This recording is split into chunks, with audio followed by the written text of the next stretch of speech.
Hello, everyone, and welcome to the Testing Psychologist podcast. I'm your host, Dr. Jeremy Sharp, licensed psychologist, group practice owner, and private practice coach. Many of y'all know that I have been using therapy notes as our practice EHR for over 10 years now. I've looked at others, and I just keep coming back to therapy notes because they do it all. If you're interested in an EHR for your practice, you can get 2 free months of therapy notes by going to thetestingpsychologist.com/therapy notes and enter the code TESTING. This episode is brought to you by PAR. The new PAR training platform is now available and is the new home for PAR talks, webinars, as well as on-demand learning and product training. Learn more at parinc.com/resources/PAR-training. Hey folks, welcome back to the podcast. Today we are talking all about advocacy and school psychology with April Rehrig. April is the founder of Rise Educational Advocacy and Consulting. She was a teacher and school psychologist for over 20 years in Los Angeles. April is a licensed educational psychologist, board-certified special education advocate, autism clinical specialist, and IEP trainer. She shows parents and teachers how to set up education plans using a strengths-based approach. April and I get into many aspects of advocacy, and we spend a lot of time actually on writing strengths-based school psych assessment reports. So there are a lot of parallels in this conversation to the work that we do in private practice, and I think there's a lot to take away from this. April brings a really unique perspective, having been a school psychologist for a long time and then moving into the advocacy world as well. So just a few things we talk about are, April's story, of course, and how she made that transition, what she saw that inspired that transition. We talk about what she means by strengths-based assessment in the school setting. We dive relatively deeply into how April likes to advocate for and do the work to connect actual assessment results to interventions and goals in IEP meetings. We also talk about how to approach an IEP meeting and make sure that it is as productive as possible from whatever perspective you may be coming from. Now, you'll hear at the end of the podcast that April has a lot of resources, and just make sure to go check those out. We put them all in the show notes, her website, her socials. There's a lot of cool stuff out there that you can access if you are interested in learning more. So without further ado, let's get to my conversation with April Rehrig about school psychology and advocacy.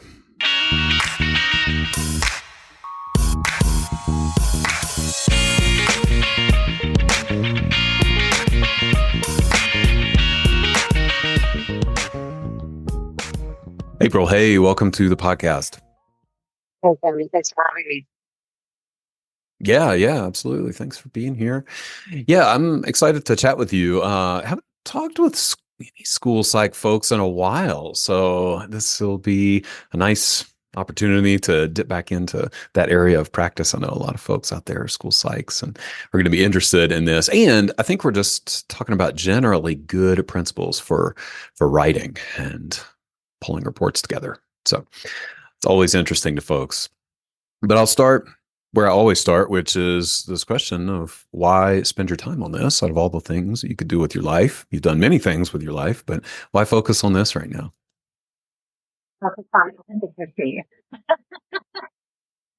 So that's a great question, Jeremy. I think, and this may sound controversial to some of your listeners, but I don't think it is. I think a lot of school psychologists are naturally an advocate, but we don't really think that we are. And so I focused on being an advocate because I felt like at the table, I did so many roles that are so similar to be an advocate. And so when I left the field and I told my supervisor, my director, I'm leaving and I'm going to do something else. And she looked at me and said, "So you're going to be an advocate, right?" I was like, "What?" I'm like, "No, I don't want to be an advocate." And she's like, "Well, what do you want to do?" And I said, "Well, I want to help bridge the gap between communication between parents and teachers and schools." And she said, "Well, that's an advocate, April." And it dawned on me. So that's why I do what I do. And it seemed like such a natural progression to me. And I've spoken to my school psych friends. They were like, "Oh, no, no, no. We thought that was always going to be you." But I never foresaw myself as an advocate because what I perceived an advocate was and what I am, it's sort of different. Yeah, yeah. Well, I'm glad you asked.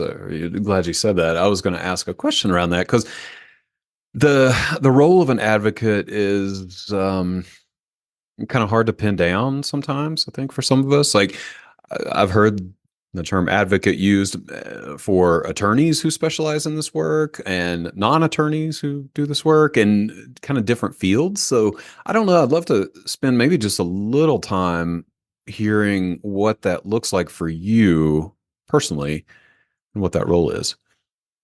Great question, Jeremy. It's absolutely true. I did a blog on the difference between an advocate, what's called an IEP coach. Some of your listeners might be familiar with that, and an attorney. Because when I was a school psychologist, we would have attorneys come to the meetings, and I was always like, well, I know they're an attorney, but really, what are they doing differently? And then I would have an advocate come at the meeting, and then I met several IEP coaches. And for the longest time, I'm like, well, what is a coach? How is that different? So there is some nuance. To kind of put it in a visual perspective, an advocate is a one who interprets the appropriateness of the offer of faith. So they look at like the accuracy of the IEP document itself, or the accuracy of the school psych or the assessment report. They look at interpretation, they look at accuracy, they look at what's correct and whether the child was getting and the offer of faith. In contrast, someone like an advocate is going to be the liaison. So they're looking at the relationship and interpreting the information on the IEP for the parent. An advocate can also help with some proceedings, whether it's mediation. In some states like New York, they can file for due process, but in most states they cannot. They also act as kind of the go-to to kind of facilitate letter writing skills, understanding the documents themselves, and they're really there to kind of provide referrals and resources. Now, if you look at an IEP coach, they're different from that. I call myself an IEP coach, even though I'm trained and board certified as an advocate. An IEP coach is different in that typically we try to help the parent and empower the parent at the table instead of ghostwriting a letter, which is what a lot of advocates do, or doing things for the parent. An IEP coach will usually sit there and say, okay, here is what's usually happening. What do you think, parent? What's your vision in 3 years? And what do you intend for your child? And how can we map that out so that when you get to the meeting, you're communicating that with the team and you're telling the team, this is what I want, team. Here's what I want you to do about it. And here's how I'd like to work with you.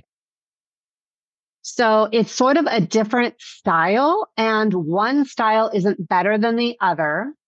It's really about is the parent choosing, okay, what is my intent? How important is this matter to me? So is it important to file due process because the end goal is A, B, and C? Or is it important to hire an IEP coach because the end goal is C, D, and E? So when it comes down to it, a parent's choice and who they choose is really based on individual need, what is important to them. And honestly, a lot of it has to do with financials, right? Because the cost of an attorney is going to be a very different price from someone like an advocate or an IEP coach. So it kind of in an essence, that's sort of the differences and nuances between all three of those different roles. Right, right. I mean, it sounds like there's a little bit of overlap, and uh, it depends how you want to approach each of those roles personally. But I wonder, maybe the elephant in the room, small elephant in the room, is at least for me, many situations where advocates get involved, it's like immediately conflictual. And I don't know if that's been your experience. I'm sure you've had many, many positive experiences, but I'm just curious, like how you navigate that. And you've been on both sides, right? And I'm interested to hear if that's been your experience or not so much, and yeah, how that has worked for you. Jeremy. So as a school psychologist, I saw a bunch of different styles of advocates. And that was going to be one of the things I was going to segue into a minute ago, is that for parents, they need to decide what fit they have and then also what style they're looking for. So just like hiring someone who's going to be a personal trainer, hiring someone to be, maybe a tutor for your child, you want to find the right fit. So there's all different styles for advocates. Some advocates reach across the aisle, meaning they're very collaborative. They tell the families when they hire them, okay, I work in this school district. I have a great relationship. We do this and we do that together. Or I've worked at your school all the time. So that is one style that I've seen as a school psychologist. But then I also saw many advocates where I'd never met them before, and they would walk in the door, and then immediately they would kind of pitch the parent against the school, and they would say, we want this, you want that. And they was using what's more called position-based arguments. And the challenge with using that kind of outlook on position-based arguments for advocates and for school psychologists is that it pits the party against each other. So when you think about an IEP meeting under IDA law, we're actually supposed to be empowering the parents and working across the aisle. Working across the aisle also means negotiation, and negotiation is absolutely part of the IEP process. And that doesn't get communicated enough. It's like, oh, well, here's our offer. And it's really a negotiation. So having an advocate that reaches across the aisle is a personal choice for parents. I find as an advocate and as a former school psychologist, having a collaborative approach is more effective. And for me as an advocate, I use the collaborative approach, number one, because before the meeting, the school and the school psychologist per se, they know, okay, here's what the advocate is talking about. Here's what they'd like us to talk about at the meeting. It also means that when you use a collaborative approach, meaning most of your work is done before the meeting, then the parent has drafts. The school psychologist is already done with their report. They're always done with their report first, right? We always get done first. So then we get all of our stuff into the IEP stuff done. And then when we show up to the meeting, it's kind of, here's a summary of the report. Let's say the school psych did a report. Here's a summary. Let's talk about the IEP now. What are we going to do differently? Instead of some people who are like, okay, we're going to fight you at the IEP. We're not going to tell you what we're going to talk about. And then they show up to the meeting and it's a 5-hour IEP. And then you have to meet again and again and again. So I personally find a collaborative approach, an approach where you tell the school in advance, here's what we're concerned about. Here's what we want you to talk about. Here's a parent report or a parent letter of attachment saying what we'd like you to cover. That I feel like it gets more productivity at the meeting. It shortens meeting length. And also, ultimately it finishes the case out for the school psychologist, right? They're like, come to the meeting and they're like, okay, we finished it out. Hopefully, the parent's going to accept the offer. And they ultimately, it's just like a whole process that improves productivity at the meeting. So for my personal approach, I feel like, Jeremy, reaching across the aisle, asking questions, telling the schools before what we're looking for and what the parent would like to review and consider for the team, I feel like that's more productive. That's not everyone's approach, but I feel like for me as an advocate and for me as a former school psychologist, that's the approach that makes the most sense.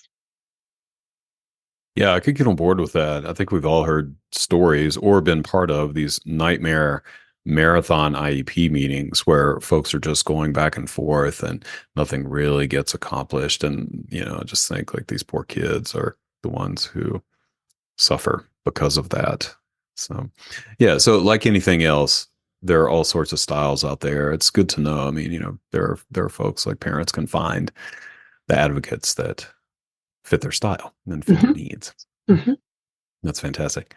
So a big part of this, we jumped on here really to talk about more helpful reports, I think. And, I would love to hear a little bit of your story. I think the audience would benefit from that as well as, how you came to see the report and the, style within the report as a bit of advocacy for kids.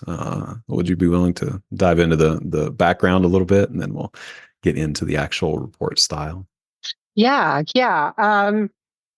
I think what really spurred me is probably what spurs a lot of your school psychologists is that when we're trained as school psychologists to write reports, at least back when I was trained many, many years ago, we were trained to write very lengthy, very, jargony reports using lots and lots of text. And so I would pride myself when I was an intern and a new school psychologist to write 30, 40, 50-page reports. And I absolutely loved it. But my husband at the time would look at me and be like, I don't understand this report, April. And I was like, oh, well, you're not in the field. And he's like, but how are parents and teachers supposed to understand this report? Like, that's weird. And I laughed at him, Jeremy, but honestly, he was correct. And so I started to question things when, as a school psychologist, I'd sit in the meetings and they would look at me and say, okay, April, you have 5 minutes to present because, we've got all this stuff to cover. And then I'd finish my report and they'd say, okay, great. Now we're going to craft the IEP. And my report would sit on the side. And I started to realize, okay, what I'm saying sounds great. What I'm saying makes me feel good. Is this really helping the consumer?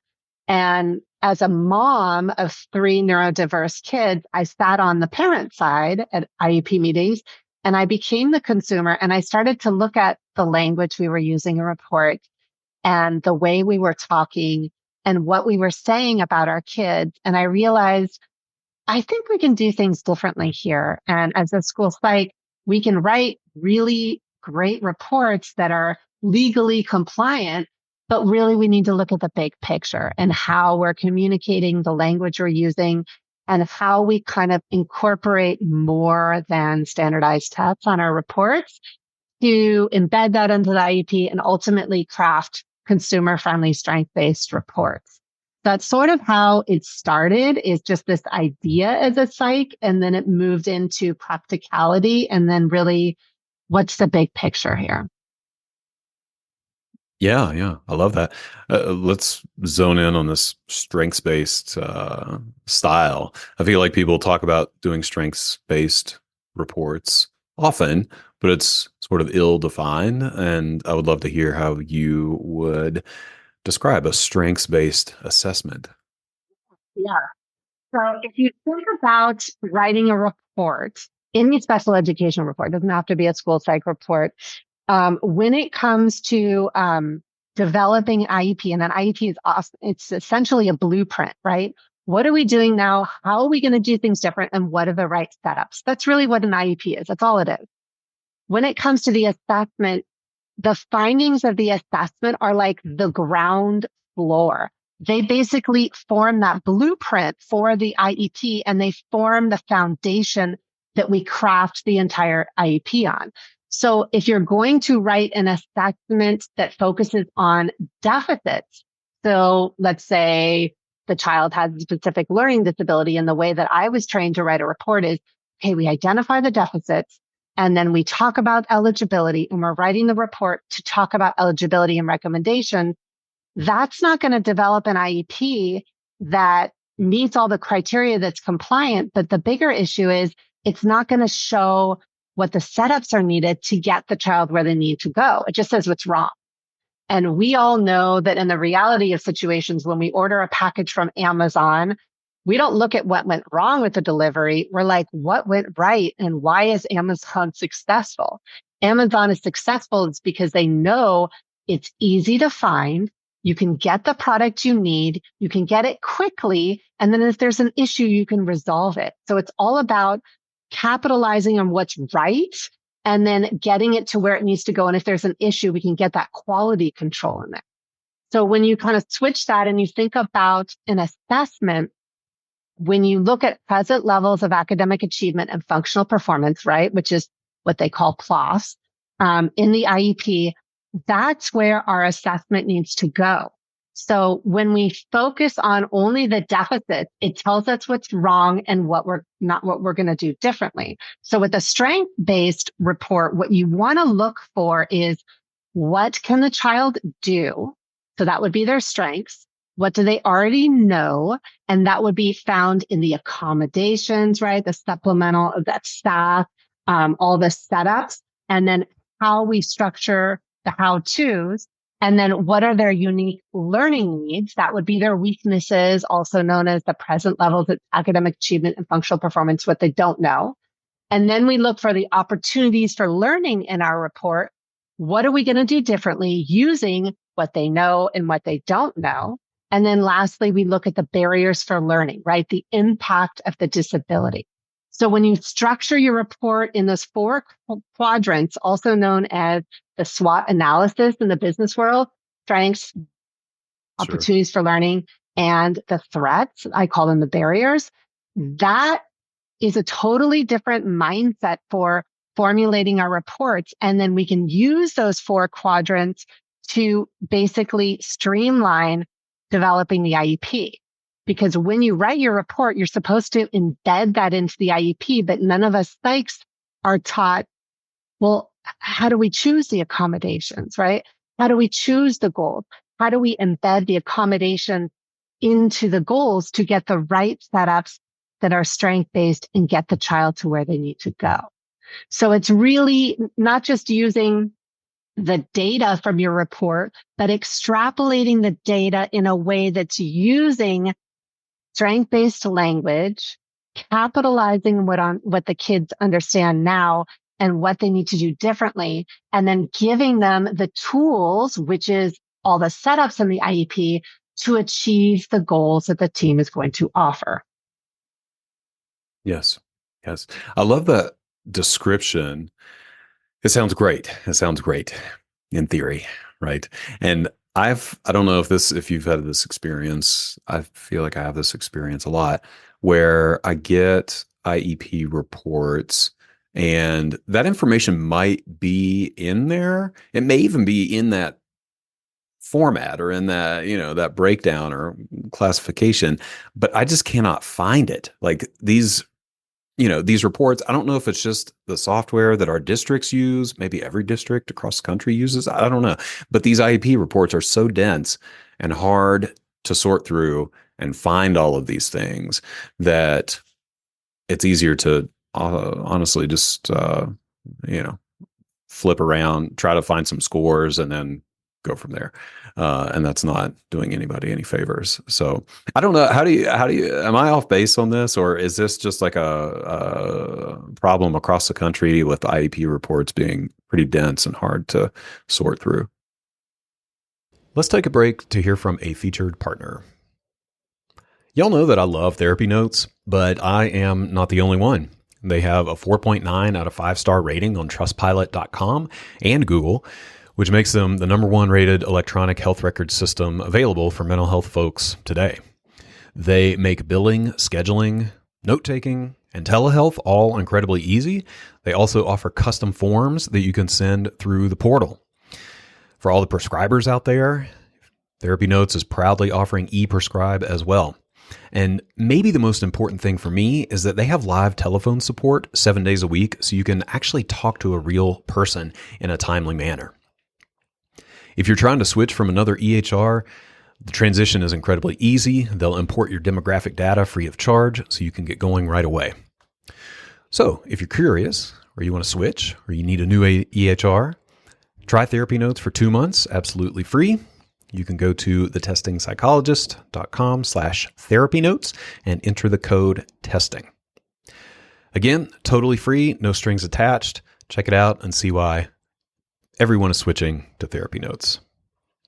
I'm excited to tell you about PAR's all-new PAR training platform, an elevated online learning environment with everything you need in one place. This is the new home for PAR Talks webinars, many of which offer APA and NASP approved CEs, and also houses on-demand learning tools and PAR product training resources. Best of all, it is free. Totally free. To learn more, visit parinc.com/resources/PAR-training. All right, let's get back to the podcast. You're exactly right. You and I both know there's different styles, Jeremy, for writing reports. Some people go by content. Some people go by structure. And then some people will say, okay, well, I'm in it. So the way I was trained to write reports is you write the reason for referral, and then you talk about the history, then you go into cognition, academics processing. Well, the challenge with writing it that way is then you have to decide, okay, where am I going to do my interpretation? And where am I going to do my summary? And then what does this all mean? It's one of the big questions I ask school psychologists. They'll say, well, here's the data. I'm like, okay, cool. What does this mean? I don't know, because honestly, they don't know. And it's not their fault. It's that a lot of them aren't teachers. But the bigger issue is we're not really trained as school psychologists to interpret. We're told, okay, well, we have to use the test scores. So when you look at the structure of the report, what's an easier way to do it is how I was trained to read reports. I was trained to read reports from the back to the front. So what I mean is when I would jump into a 504 meeting, or someone's like, hey, April, come to this meeting. Here's an outside report, or here's the prior psych report. And I'd always look at that, always start at the end, because at the end is recommendation. And so I was like, what's up here? What's going on? Where's the summary? And a lot of times I would find what you're talking about. I would find either no summary, or here's the IQ, here's the academics, they qualify, they don't qualify, it's up to the team. And I was like, okay, well, what does this mean? So what I tell a lot of school psychologists now, and what I did myself as a school psychologist, is I changed the structure of my report, and I would embed the interpretation in the report. So what that would mean is when I would look at the ed history, I would say, okay, here's, what I was seeing the past 3 years in the report card, and this is the theme I'm seeing. And then I would come to the observations, and I would start that cross validation in there. I'm observing in the classroom where they're doing really well. Here's their strengths. I'm observing in the classroom where they're not doing well. Here's their weaknesses. And when I interviewed the child, here's what they said they were good at. They weren't good at, they needed to learn, their barriers to learning. So there's that SWOT analysis again. So it's kind of like that cross validation that we're taught to do. And then also that 2-factor kind of looking through. You see it on the test here. It plays out here in the classroom. The student is saying it, the teacher is saying it. So you're doing that a little bit of interpretation. Then when you get to the summary, you're using the summary. And I used to take my summary and directly paste it into the present level section of the IEP. And so then you're saying, IQ is here. It's a range, right? I would always use range. I would never say the exact score. It's a range, and this is what it means. And here's where it plays out in the classroom. The teacher is saying this. The parent is saying this. What I observed happened here. And here's the supports and tools that the child needs to be successful in meeting accommodations, goal suggested, service suggested. So I'm basically taking the summary from my report, Jeremy, and I'm layering in the mastery levels, independence, the performance conditions, the setups of the IEP. And I'm putting that from my psych report in the summary into the IEP itself. And then when it gets to, okay, April, you're the school psych, you talked about that they would need, help with counseling. I already kind of put in my present level section what areas they would need help with, Jeremy, in terms of supports. And then I suggested accommodations in there. And then when it comes to that part of the IEP, it's already in the present level. So it's easy to extrapolate that and push that into the rest of the IEP document itself. Yeah, I hear you. I mean, the work that you're describing, or the level of interpretation and layering, like you said, and pulling all this together, it sounds amazing and hard. That's what I hear. It's like, this sounds hard. Like, this sounds like not like too much work. I'm just so aware of like how school psychologists, it seems like even more than those of us in private practice, are completely overworked and overburdened. Like the process you're describing sounds incredible and time consuming. Maybe that's not true, but It's not I true. would like to hear your perspective. Yeah, it's not true. So one of the things that I noticed is that school psychologists are often taught to do more is better, meaning like we got to do tons of tests here, or we got to give all this stuff.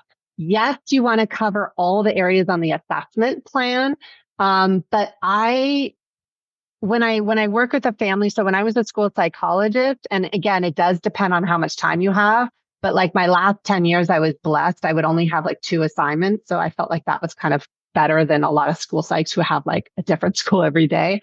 But I would, if I had an initial, for example, or even a try, I would call the parent before issuing the assessment plan.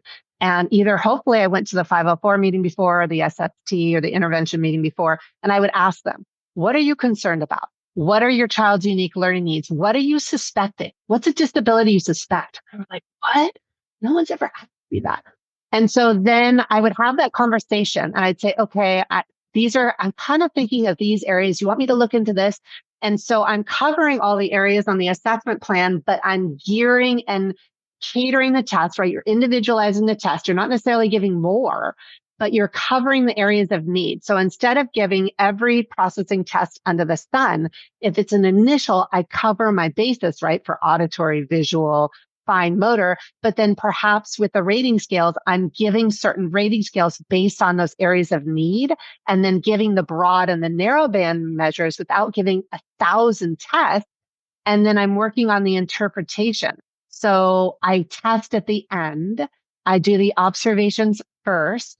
I get all the teacher info first, and then I develop that kind of hypothesis in your head, right? Which all school psychs have. We're like, I think it's this, but I don't know. And then as you're testing, you're kind of checking, okay, wow, this is what I was expecting. It isn't. And then I prep the parent before 5 minutes. We chat before the IEP, not 5 minutes before the meeting, but we chat like, okay, I'm just letting you know, I'm super excited. Your child's going to qualify. Like, I just kind of want to prep you. Let's spend 5 minutes going over the psych report. I'm just going to kind of summarize. And then it was so much better. And then the parent knew either going into the meeting for an initial, okay, my child is going to qualify. This is great. I didn't get everything before the meeting, but I got the psych report. I got the draft. So I kind of know, or my child is doing really well. We're not sure if they're going to qualify. It's really up to the team, because actually it's not up to the school psych if they qualify. It's a team decision. But then I Mm. feel comfortable as the parent going into the meeting because I talked to the school psych. I met the school psych. So it doesn't necessarily mean, Jeremy, that I spend hours extra. It means that I'm systematic and specific when I talk to the parent. And it also means I talk to the parent. I can't tell you how many clients I've had as an advocate where the parent never met the school psych. They got forms. They never met them before the initial eval. They never sat down with them and they got a 50-page report. How is that helpful? Like, it isn't. And honestly, any parent would just be absolutely overwhelmed. So yes, it's easier that way, but is it going to come back to bite the school psych? Probably. Right, right.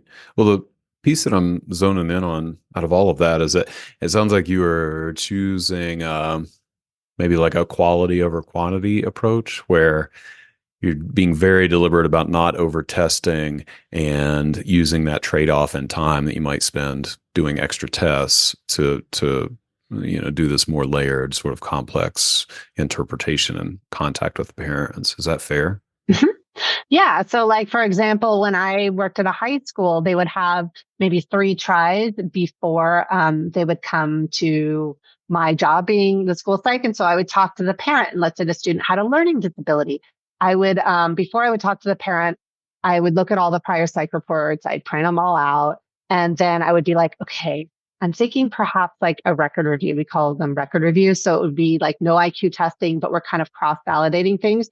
So I'd call the parent and I would always tell them, I'm thinking we don't need to retest IQ. This has been really stable. What are your concerns? What are you thinking? And then that way I would cover IQ on the assessment report. You always cover it, even if it's not checked. But I would say, parents agreed that we don't have to redo IQ. The initial said this, the first try said that, the second try, based on a review of existing data, continues to exhibit blah, blah, blah. And then I focus the assessment on the area of need to reestablish the disability and to rule in or rule out maybe other areas that haven't been explored.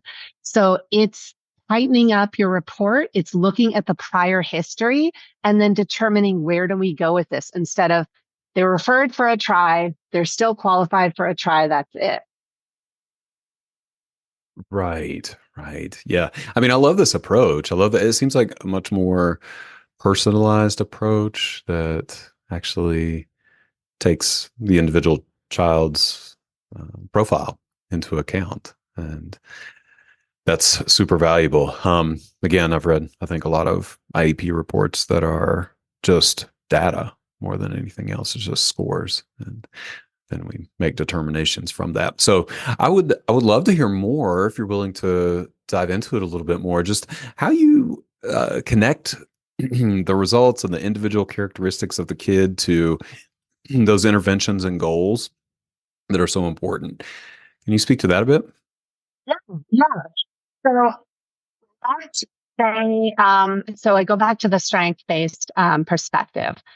Let's say we have, and this happened all the time when I was a school psychologist, I would test a student and they would be an initial, or I would call them a reeval because perhaps many times before they had been assessed. And so the reason for referral was the first step. And so I would look at why are they being referred? A reason for referral is not going to be an initial, that's no referral. A reason for referral is not quote unquote academics. The reason for the referral is what is the suspected disability? What are the suspected unique learning needs? What do I think they may exhibit? And what am I looking for in the assessment report? And then I would take that and be like, okay, how are we going to play that out? So a lot of times I would get a student would be referred to me and the reason for referral would be behavior. At the high school, a lot of times we had students who'd been failing classes for years, but they were deemed as like twice exceptional. They were very smart, but they were failing. And so everyone's like, well, it's because, their behavior, or it's because there's something going on in the home. And I was like, know about that. And so I would observe them in the classroom, and sure enough, their test scores were amazing, but they were not turning in their assignments. They weren't turning in things on time. And so there's this kind of like layering history, and you're seeing these characteristics of ADHD, but it had never been diagnosed. And then I would go to observe them in the classroom. I'd see the same thing. It's like not motivated, highly skilled in certain things, not in others, paying attention to everything, but selecting their focus. And then when I would test them, amazing IQ, kind of even profile, right, which is very characteristic of ADHD. And then the special education teacher would do the academic testing and they would test out. They would be at the top of the mark. And other school psychologists I talked to, and they would say, oh, well, that means they don't qualify. And I say, actually, no, that's not what it means, because the academic test scores are not aligned with the curriculum. It doesn't talk about motivation. It doesn't talk about organization. And so they were not able to access the curriculum, not because they couldn't perform, but it was because they didn't have the right setups in the classroom in order to make progress. So they would qualify under other health impairment, and that would be the findings in my report. And then I would take the areas of strength. So perhaps the child was a very visual learner, which a lot of kids with ADHD are, or they're amazing with Minecraft or different games, or perhaps they're incredible developing YouTube videos. And then I would say, okay, here's the area of strength. Here's what they told me they're good at in the interview. Here's what the teachers were saying they were really skilled at on the observation form. Here's what I noticed when I observed them during testing, what they were really good at. And then in my summary of findings, Jeremy, I would talk about, okay, I'm seeing this here. I'm seeing this here. And in the testing, we're seeing these areas of deficit, but with these right setups, they're successful. Then when it would come to the IEP, I would draw on those strengths and say, okay, let's look at the accommodations here. We're not going to say, well, all kids need extended time because they have ADHD, because that's a myth, but also that's not individualized. We're saying we're going to choose the accommodation that they get using graphic highlighters, and that using the graphic highlighters or having the teacher give like natural style prompting is a strength for them. So those are the accommodations we're going to choose, because when I was observing that kid in the classroom, that's what they responded to. Or when I interviewed them, Jeremy, in my psych eval, that's what they responded to. So I'm individualizing those accommodations. And then in the goals, when we talk about the goals, we'll say, okay, well, they're going to turn in their homework this amount of time, blah, blah, blah, using A, B, and C type of prompts with those setups and the accommodations that we chose so they can achieve the goal.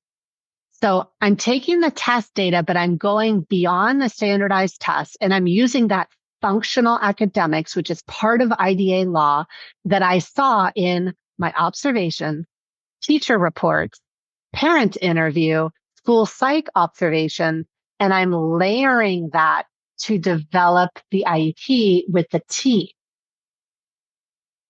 Right. So Right. it's different. Standardized tests are not going to help you. That's the problem with standardized tests. And that's why they miss the mark, is that they don't tell you about performance conditions, mastery, incidental learning. They tell you about how does the student perform at this time. That's what they tell you. And that's why a lot of school psychs struggle, is because we aren't trained about how to use all those other aspects that's happening in the classroom every day to write the IEP. Because the standardized tests can't show that. And that's where I feel like that the standardized tests falter and that we struggle as school psychs, because they're like, well, I don't know what to do with it. And you're absolutely right.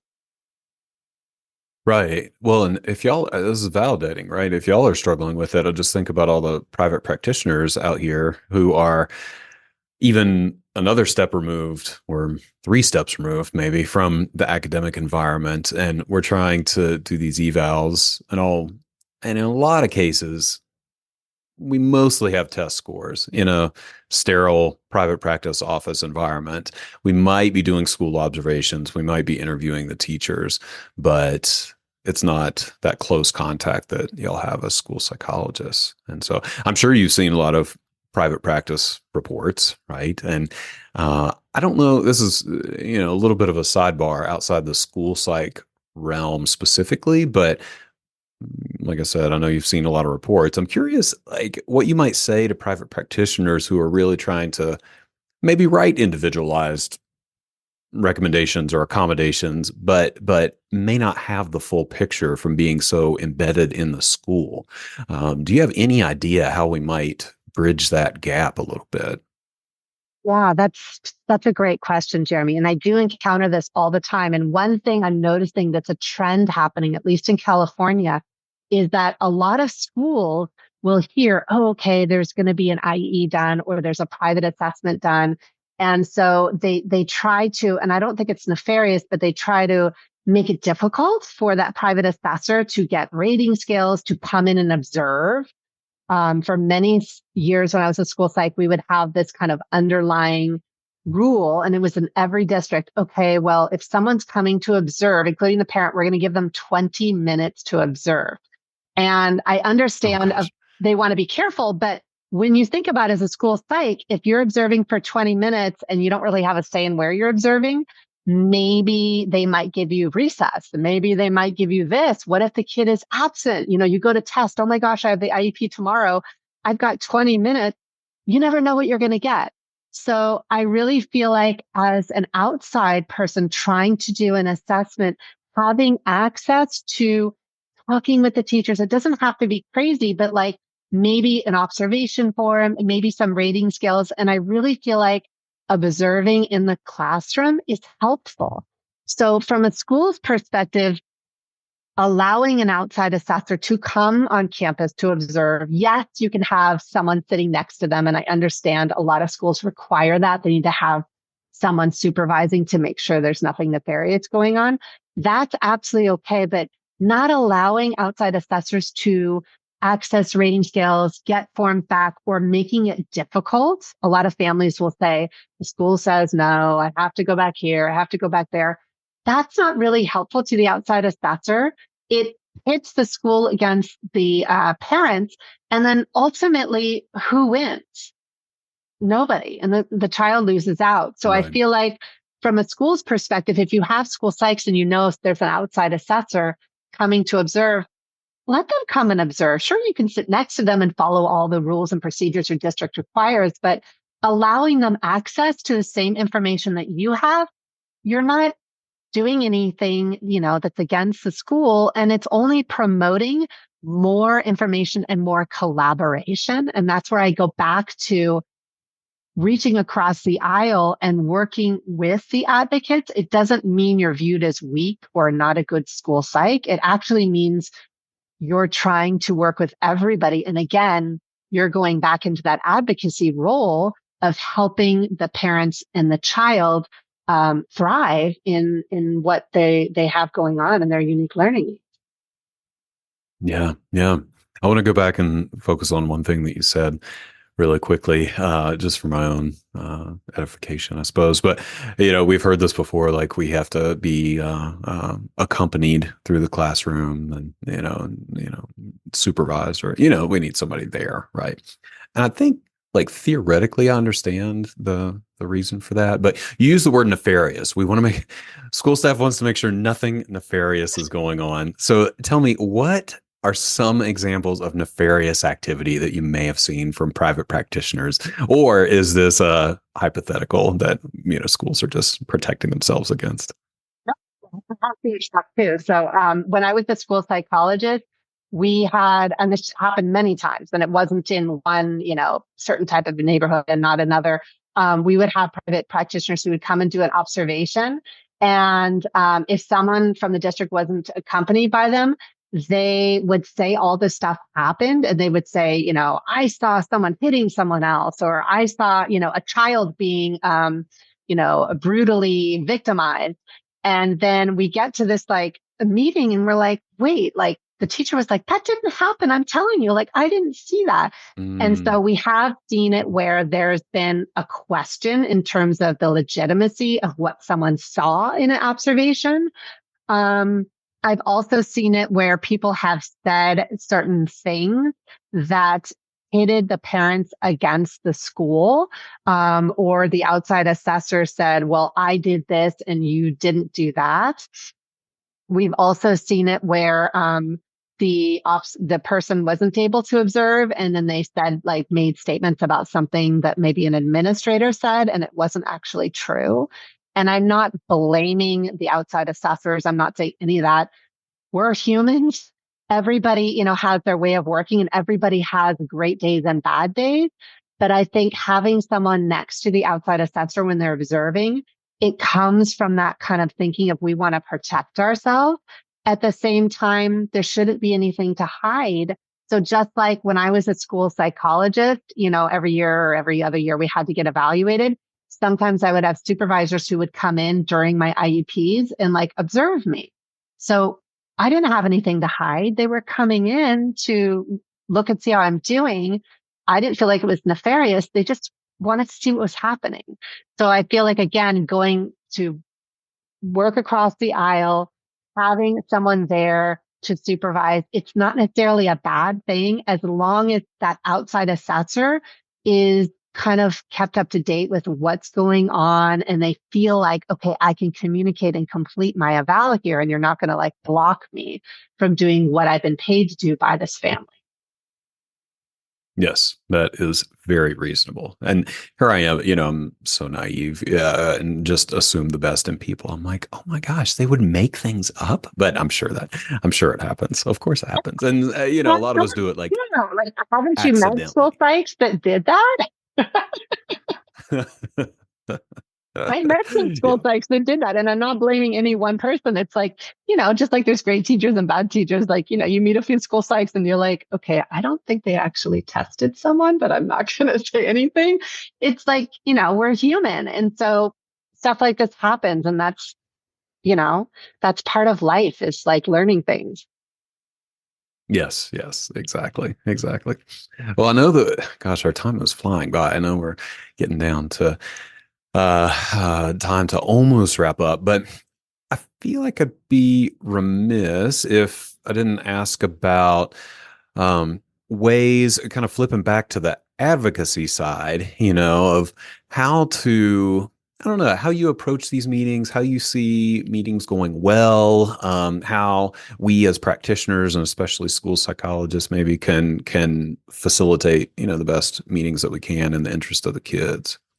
Yeah, that's a great question. So many of your school psychologists will be nodding their heads as I say this, but for the most part, most IEP meetings and even 504 meetings, it's the same thing. They're not productive. And the reason why they're not productive is that we don't communicate across the aisle and we don't document kids' needs. Sure, we write reports, but we don't document the needs in terms of really talking about what are we talking about here and how are we going to craft a plan that makes sense. So if we want to have a better meeting and all of us are sitting in IEPs all the time, I used to go to them as a psych like 1, 2, 3 days a week, and we're doing the same thing and it's not working. Why are we doing it? If we're sitting in a 3-hour IEP and they're like that every time with your team, you need to rehash like what's going on. So the first thing is, how are you working with all the other team members? So when I would have IEPs, I would try to, of course, work with the team before, meaning when before the assessment plan assigned, I'm talking to the parent, right? I'm talking about the tests I might be using or the areas I'm exploring in my report. And then right at the beginning, when it gets assigned the case carrier, that's the academic teacher who's going to be doing the testing. I'm prepping them before, I'm giving them the paperwork. Maybe I'm giving them copies of the child's transcript. That takes a little more time. But then the academic teacher knows like, oh, I know the reason for referral. I know what to test for here. And then getting all of the stuff back from the teachers, the observation forms, the rating scales. Yes, it's a hassle. And we're always kind of, chiming in, but giving it maybe online, making the forms easier, giving little like, visual cues and reminders, like that saves time. And then before the meeting, a big one is sharing drafts. There's so much myth when it comes to drafts where I got told as a psych, that's predetermined placement. We shouldn't be giving the psych reports before because and I argue the latter because when we don't share things before, that might mean the special ed teacher doesn't do their stuff in the IEP form. It might mean the occupational therapist doesn't do the goals. You're spending your entire time at the meeting going over assessment reports and 5 minutes going over the IEP. Can't get it done. So the better way to do it is to kind of share the drafts with the parent, as long as the parent understands their drafts and it won't predetermine placement. And you say it's a draft, then it's all it is. It's a draft. So you're sharing drafts of the psych report. You're sharing drafts of the present level, giving progress reports if it's a try, suggested goal areas and asking the parent, what do you suggest? And then when you come to the meeting, all the data is out there. Then you can kind of put that data into the IEP together. Oh, mom, okay, you saw that we talked about maybe this goal. What do you think? Oh, okay, teacher, I see you already put in your present levels and your suggested goal areas. How can we tweak this? You're spending a majority of the meeting developing the IEP and not all the other stuff that you would normally do. So that's pretty much the focus of the meeting, is that you focus on doing things before. And the purpose of the IEP is to finish it out, not to do every single thing during the actual meeting. That sounds good. Yeah. I mean, again, like not rocket science necessarily, but gosh, something that a lot of us forget. I mean, I definitely have forgotten that, right? Or just don't do it. It's just that extra. I come back to time. I just keep coming back to time. Like how do you have the time to do this? How do you make the time to do it? How do you have the software or accountability or whatever it is, whatever system to make sure that you check all these boxes, right? Like these are it's the icing on the cake, that just makes it all the better. Yeah. You do stuff before, and then it makes your meeting more productive, and then you have less work on the back end. So it's just kind of restructuring your time. We're doing the work here. It's not changing the work.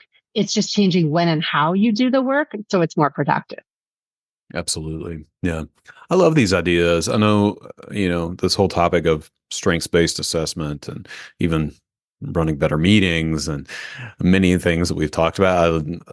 We could go deep on this stuff for a long, long time, and appreciate that you are willing to come and chat through it for at least an hour, and gives folks a little taste of what this could look like. But you do a lot of work in this area, right? So if folks want to learn more either about you or what you do, what's the best way to do that? So there's two different ways. They can follow me on Instagram at Rise at Advocacy, where I do weekly reels and give out tips and resources. On my website, riseeducationaladvocacy.com, I have do-it-yourself workshops, and many of the workshops are structured actually for teachers and school psychologists. So I have a workshop on understanding reports that teaches how to write strength-based reports, how to consider the parent and part of the process. And then I have all those other workshops. And then I have blogs and other kind of easy to use how-to guides, as well as a Teachers Pay Teachers store that has templates on showing you what to do and how to do it easier. That sounds great. It's, I haven't really highlighted Teachers Pay Teachers on here before, but just want to give a shout out to that platform. It's really gained a lot of popularity over the recent years, and such a cool thing. Yeah. And there's a lot of stuff on there. There's other school psychologists who have Teachers Pay Teachers store that have guides, teachers' observational forms, like all the stuff that we use all the time. And it's such a great platform. So I highly suggest checking it out. There's a lot of great stuff. Nice. Well, and I know, you are super active on social media. You've got a lot of good stuff out there. So we'll definitely make sure that folks can access all of that. We'll put the links in the show notes and make sure people can find you. It's good stuff. Thank you. Thank you for being here and talking about strengths-based assessment and school psych and advocacy and all the important things for our kiddos. Welcome, Jeremy. It's been truly a pleasure. All right, y'all. Thank you so much for tuning into this episode. Always grateful to have you here. I hope that you take away some information that you can implement in your practice and in your life. Any resources that we mentioned during the episode will be listed in the show notes, so make sure to check those out. If you like what you hear on the podcast, I would be so grateful if you left a review on iTunes or Spotify or wherever you listen to your podcasts. And if you're a practice owner or aspiring practice owner, I'd invite you to check out the Testing Psychologist mastermind groups. I have mastermind groups at every stage of practice development, beginner, intermediate, and advanced. We have homework, we have accountability, we have support, we have resources. These groups are amazing. We do a lot of work and a lot of connecting. If that sounds interesting to you, you can check out the details at thetestingpsychologist.com/consulting. You can sign up for a pre-group phone call and we will chat and figure out if a group could be a good fit for you. Thanks so much.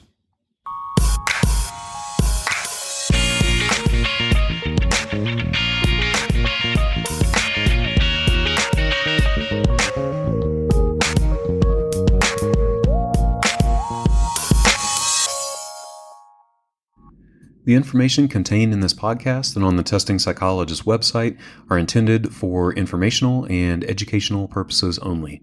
Nothing in this podcast or on the website is intended to be a substitute for professional psychological, psychiatric, or medical advice, diagnosis, or treatment. Please note that no doctor-patient relationship is formed here, and similarly, no supervisory or consultative relationship is formed between the host or guests of this podcast and listeners of this podcast. If you need the qualified advice of any mental health practitioner or medical provider, please seek one in your area. Similarly, if you need supervision on clinical matters, please find a supervisor with an expertise that fits your needs.